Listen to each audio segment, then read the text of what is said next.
Hey everybody, it's Gene Harris, your friendly neighborhood police chief for the San Gabriel Police Department. Hope everybody's doing well. Welcome to March. We're looking forward to a good month coming up here shortly and trying to get on the back end of all this COVID nonsense. And speaking of COVID, I want to make sure that I let you all know that we here at the police department are very, very thankful that the members of this community and visitors to this community have really done a good job of adhering to the rules, the health rules and health orders, and the voluntary compliance has been outstanding. We haven't had to cite people, and that's a testament to the people in this community really stepping up. So kudos to you guys. We really, really appreciate it, and we want to continue moving in that direction as we move forward, as the health orders change and we start getting back to some sort of normal life. So again, we really appreciate that. A couple things. In the absence of any questions, we didn't get any questions for 411 this time around. So I'm just going to update you on a few of the things that are going on with the police department and within your community. One of the big deals that I want to go over with you folks is to make sure everybody's aware that we have a really robust neighborhood watch program. So it's important for those people in the neighborhoods around our community to get involved, and we impress upon you the importance of being engaged in what's going on in your area. And you can contact our Community Engagement Bureau, and you can speak to either Stacy or Dane, and we can get you lined up with what you need to do to start your own neighborhood watch. We'd also like to promote the Neighborhood Watch Block Captains piece, where we have people who are in the organizational side of this thing and get it together so that the program is working like it's supposed to. We want to make sure we have that good cooperation and communication with people in the community, and it's very important as we fight crime and rid the community of fear. So please get in touch with our folks and become a part of that Neighborhood Watch, and if you're so inclined, become a Neighborhood Watch Block Captain. You guys are awesome. That would be great. The next thing we need to talk about is the school updates. We are constantly in communication with both the school districts in our city, the San Gabriel Unified School District and the Garvey School District. And we haven't gotten any updated information as to when schools will return to normal operations or when the doors will open for people to go back. But as soon as we do, we'll put that information out to you at a future 411 and certainly on our website in various forms. So I just wanted to let you know that we're staying on top of it. And as we get the info, we will certainly put that stuff out to you folks and see how we get back to a sense of normalcy. So be paying attention, be aware, that information will come out shortly. The other thing we need to be worrying about in the city is vaccines. The vaccine is a big deal. I want to say thank you to the staff over at the Playhouse and the folks that were engaged in getting out vaccines. That was and continues to be a very successful operation. Thanks also to the Christian Herald for their interaction within the community and providing vaccines. It should be noted that FEMA has engaged with Cal State Los Angeles as a megapod site where they have folks in the different tiers showing up to get their vaccines, and we are participating in that regard as a police department by providing security and traffic and other types of interactions with Cal State LA and FEMA. And as a result of that, we're trying to get some access to some vaccines. I will update you on that as that process moves forward. So there are a lot of things on the vaccine side of things that are moving, and I will make sure to keep you updated. Remember, you can also always call in to get any information. We don't have to wait for 411. We can always call in and get the information, and I'll provide it to you. Let me check my notes here, see what else we need to talk about.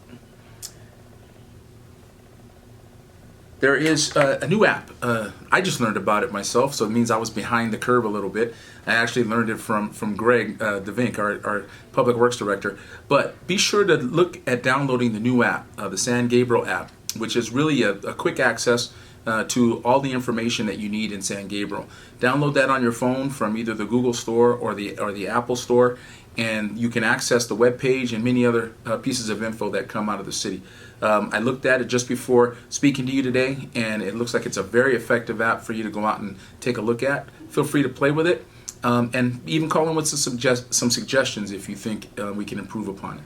But go out and get that. Again, the city is trying to reach out to the community and make sure that we can communicate on various levels. The last thing on the police department side is if you're coming to the police station, you may not be able to see it from the street, but we're undergoing a makeover to our station.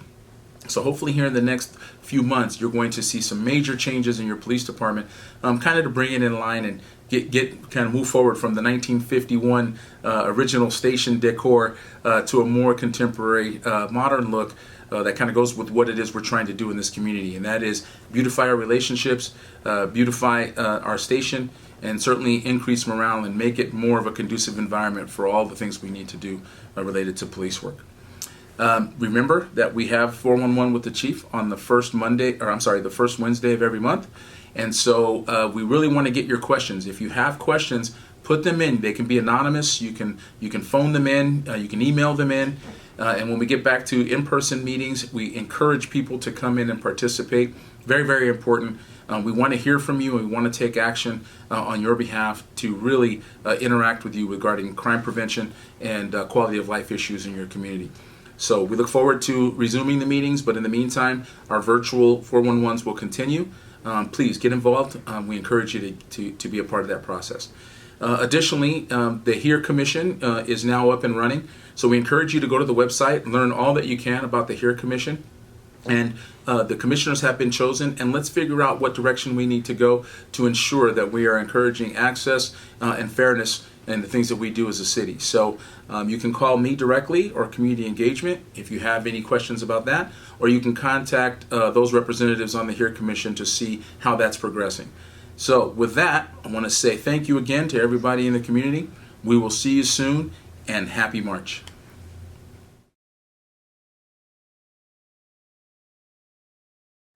Hello, this is Greg DeVink, and this is the March edition of 411 with the Chief. I'm the Public Works Director and the City Engineer for the City of San Gabriel, and I have a few new things to discuss for the progress we've been making this month. I have my little cheat sheet of notes. So last week, this facility that I'm in, the whole Public Works facility, was inspected by the County Health Department as a COVID inspection for safe operating practices and supplies and procedures. I'm very happy to say we got a very good report back. We passed very thoroughly for all the compliance with the county health order for our operations. In the world of progress, we have finished the current street paving project, which was I've described in last month, which is ARAM, which is aggregate rubber asphalt material or membrane, which is a hot tar, gravel, and slurry coating. We did about 11 or 12 miles of that this year, making a lot of our streets look newer and last longer for a very affordable price. And that contractor finished their striping work last week, and now we're doing about half of the striping ourselves, putting down stops and bars, and doing that with in-house crews starting today. It should take about a week and a half. We are also working on the scope of our next street project, and that's largely based on budgets. We're entering budget season, and I don't know exactly how much money will be available because San Gabriel relies very heavily on different grants, and grants come in different amounts each year. Some of them, such as gas tax, vary with how much people are driving, so COVID affects, in some ways, how much grant money we receive. That affects how many streets we can pave and what processes we can afford to do. But I am anticipating another significant street paving project happening late this summer. So for our routine work, our landscape crews did remove 2 trees that blew over in the windstorms that we had or the very windy days we had in February. Our fleet department is still building out 4 new police vehicles that we purchased. They come as plain vehicles, and we put in a lot of upgraded equipment for police use. It does take quite a while, and it's a lot of things to put in. Our sewer crews received training last week, and they're continuing their annual jetting of keeping mainline systems clean. Maybe in a future update I'll go out and do a video with our sewer crews doing that operation. We have been working on the police department's carport, which was kind of a tan color with peeling paint old, dingy lighting, and a leaky roof with rotten wood. So on the screen, if you can see, I imagine you can see, here's a picture of it updated. We're not finished yet, but we got the lights working. It's painted. We have a new roof on top. We replaced rotted plywood. We will be coming back this coming week and putting a thin coat of asphalt in the carport and painting the stripes. But what you can see is now it looks new. It's bright. It's very safe and clean. And if you see way over here, this is another carport around the corner. This is the color scheme and the lighting that it used to be. It's kind of a tannish color with dingy yellow lighting. This lighting actually is so much brighter and safer and uses less electricity because we put in new LED fixtures. Staff also put bottle filling stations on the first and second floor of City Hall to replace, throughout the city. We got a grant from Cal Recycle. We purchased 7 bottle filling stations. We're going to deploy them at city facilities to replace bottled water, and they provide filtered, they filter the water and save a lot of disposable bottles from the environment. That's why Cal Recycle funds them. So we have 2 installed at City Hall and 5 more still to put in. But they are 100% grant funded, including the labor to put them in.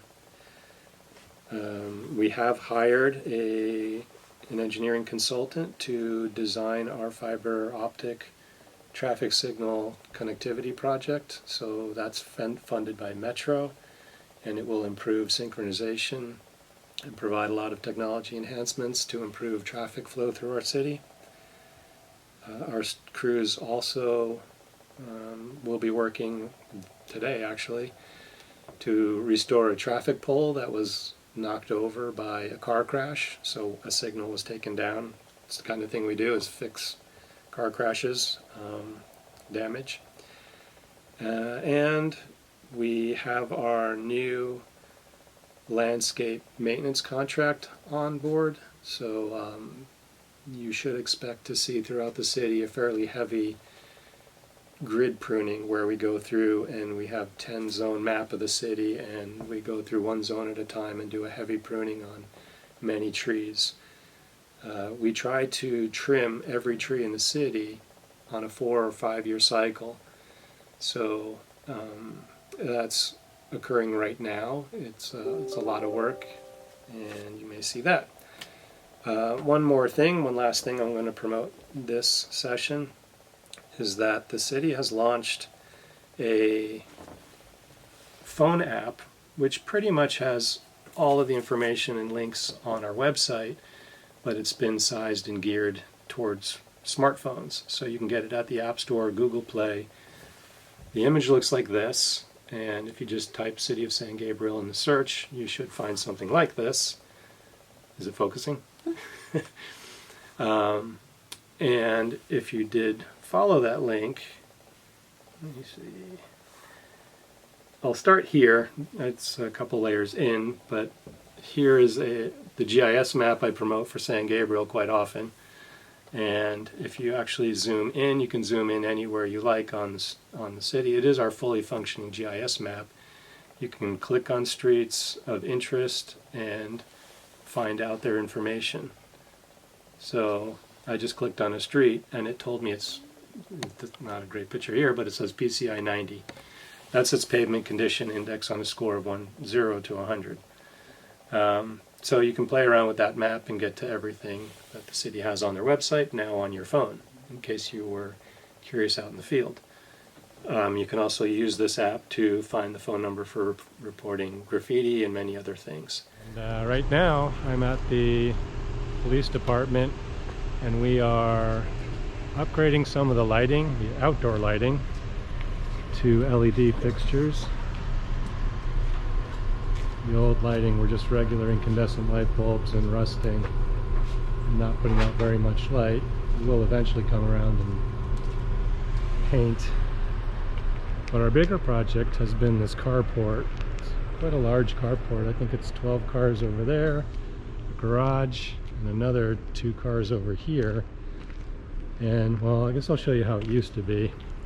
This is representative of the condition of the old carport, the one we've just remodeled, but you can see it's worn out colors, peeling paint, rust.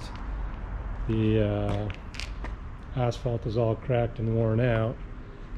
And what we've done is put a new roof on it, replaced the rotten wood, painted everything, a fresh new color, put in all new electrical outlets on the poles, all new LED lighting inside. It uses less power than it used to, and it's far brighter than it ever was. So it's nice, it's safer. And we are preparing this slab under the carport to resurface it. You can see it's very chewed up and worn out, patched and pocked, and so we'll level it out with some patching, and then we'll come through and put a new skin coat over the whole thing and then stripe it. So essentially this carport will seem refreshed and close to new again. It should be done by the time you see this video. And right now I'm out with the sewer, the wastewater maintenance crew, and they are filling up our city's Vector truck with fire hydrant water, which we use to jet the sewer mains clean. We do the entire city, which is about 72 miles of sewer main line. We do all of it every year. And then we have what we call hotspots, where it's usually near restaurants and places that dump a lot of grease. We do have that largely under control now, but we clean those areas 4 times a year. Every 3 months we hit up the hotspots. So we do more than 72 miles a year of just routine jet cleaning. And so right now they're filling it up with fire hydrant water. The big silver tanks on the sides, there's one on each side, hold the clean water. And then we do connect to fire hydrants around the city with what's called an eddy meter. So that device right on the fire hydrant is actually recording how much water is flowing through it into our truck, so that we can pay for the water we use. And this actually is our Vector truck. I may as well show it off now before it gets much noisier when they use it. But a Vector truck is a combination of a jet truck for cleaning lines, but it also has a massive blue tank and a whole vacuum system. So when sewage is backing up and it's coming up in a manhole or our sewer lift station, we actually can suck the sewage out and sometimes clear blockages and put it into this massive tank and drive the waste away, and then clear and repair whatever the problem was. And then the unit on the front is the jetting hose. So this is a combination jet truck and Vector. And in a minute we'll go to a new manhole and I'll just show what typically happens when they jet a line. This is something that routinely happens around the city on most days of the year. This right here on the end is the jet head, the nozzle. And so water's pumped under very high pressure through this line into the head, and then it's propelled backwards. There's a little bit that shoots forward to, I guess, scrub the pipe, but most of the water shoots backwards, which actually propels this hose and drives it into the line. So it's a very large, complex, and noisy truck.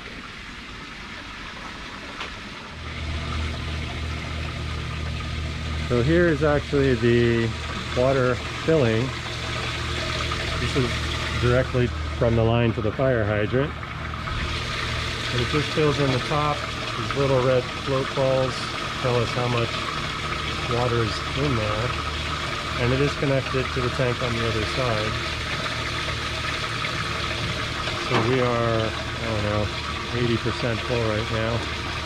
I'm about to drive out to a manhole and jet a line.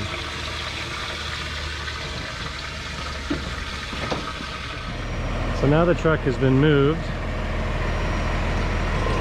With the front of it right in front of this manhole, that's a manhole puller. It helps leverage them out of the hole and drag them to the side. They are very heavy. And this whole hose reel comes in and out of the truck, moves left and right. We just guide it so it's right over the hole. And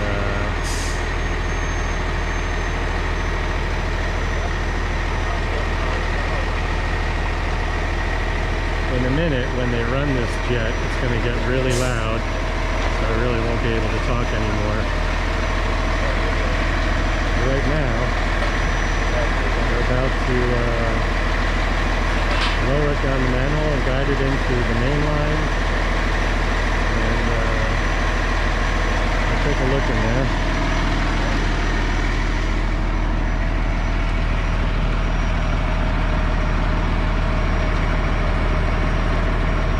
This is a fairly shallow manhole. It's about 6-7 feet deep. And that probably is what, an 8-inch pipe? An 8-inch pipe, yeah. Looks like an 8-inch pipe down there.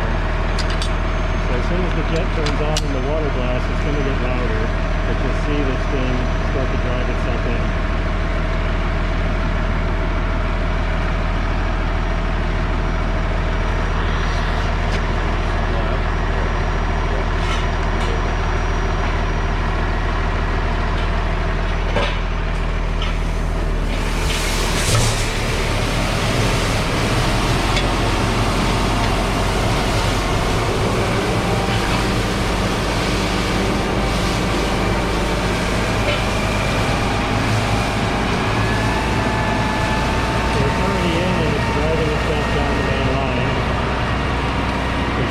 Unreeling itself.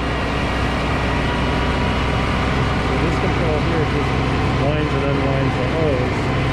So what's actually propelling this thing down the line is the water pressure. And that same water pressure is scraping the pipe and cleaning it of any debris so we don't get backups. We're actually up on Los Avilos in California right now.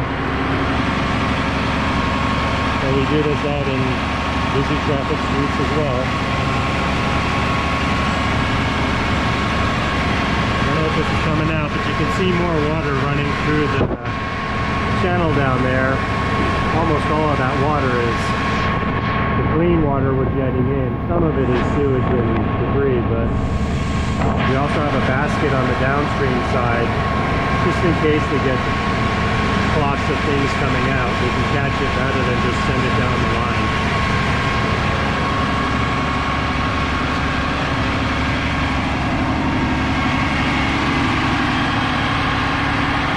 So we can adjust the engine speed and the pump pressure and the hose reel speed.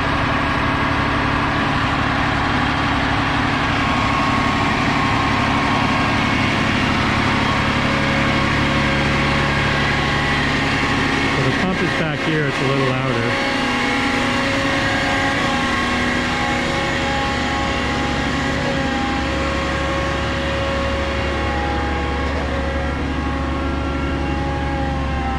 This back door hydraulically opens and the whole tank tilts. So when it's full of sewage, we can go to a county disposal site and crack the door rather than open it wildly and flood everything. But we crack the door and some spills out, or we can connect hoses to it, depending on how thick the contents are. Sometimes the hoses just get clogged.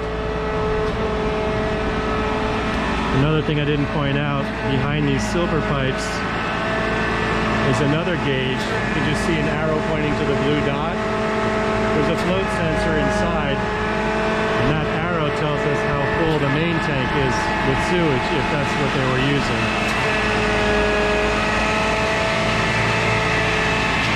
So this is what we do to hundreds of lines of our 72 miles of sewers all the time.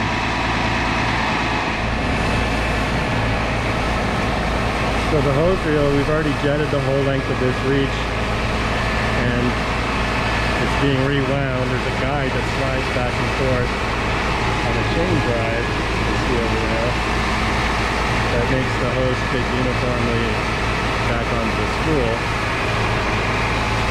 And also one more thing is there's a white coating on the bricks of the manhole.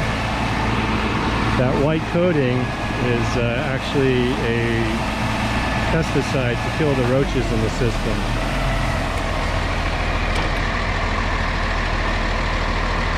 So we have a maintenance program for killing roots, we have a maintenance program for killing roaches, and we have a maintenance program for jetting every line clean. Hope you enjoyed the video.